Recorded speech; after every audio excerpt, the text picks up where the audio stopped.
పరుల సేవ తనకు పరమార్థమనుకుంటూ పరుల కొరకే బ్రతుకుతున్న మనిషియే మహిలోన మహనీయుడేనురా.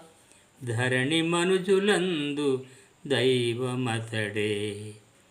మరి పరుల సేవ చేయాలని అదే తన జీవిత పరమార్థంగా పరుల కోసమే బ్రతుకుతున్న మనిషి ఈ లోకంలో మహనీయుడు.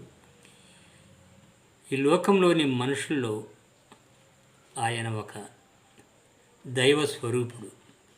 అటువంటి మనిషి మరి తుది శ్వాస వరకు ఆయన ఇతరుల మేలు కోరుతూ ఇతరుల కోసమే తన జీవితాన్ని గడిపేవాడు. లోకంలో